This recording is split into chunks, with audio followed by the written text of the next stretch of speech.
एक शोहर था, उसकी बीवी ऐसी थी कि जब कभी वो कुछ बोलता तो उसकी बीवी बिल्कुल उसका उल्टा ही चलना, सीधा चल ही नहीं सकती थी वो।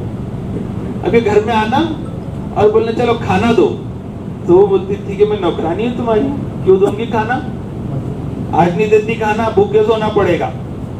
और कभी घर में आया और फिर खामोश रहा, बेगम बोली कि खाना नहीं खाते, आज पेट भरा हुआ है, तो बोलती नौकरानी हूँ मैं, खाना बना के जो रखे तो चलो खाना ही पड़ेगा।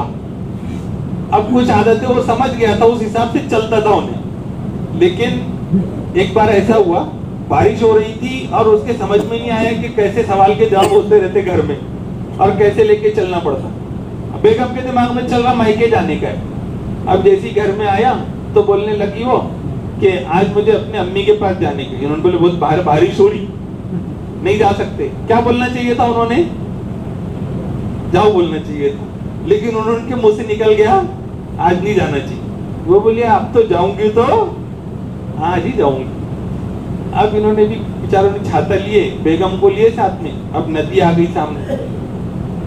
अब नदी जब आई तो जब देखा कि पानी चेक कर लेना चाहिए, पत्थर वत्थर मारा। बेगम को बोले कि बेगम बहुत पानी, यहाँ से नहीं जा सकते। अब बेगम क्या बोली, जाने का तो यहीं से जाने का। अब इन्होंने ठीक है जा। अब वो गई, डूब गई तो फिर अब ये लोगों के पास गए, मेरी बेगम डूब गई।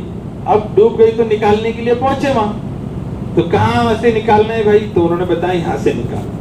अब यहाँ खूब कोशिश कर रहे लेकिन उसकी लाश मिल रही नहीं। तो लोगों ने बोले कि भाई डूबी कहाँ थी वो बताओ। तो अब पानी ऐसा बह रहा था और डूबी उधर थी वो। उसने बोला वहां डूबी थी।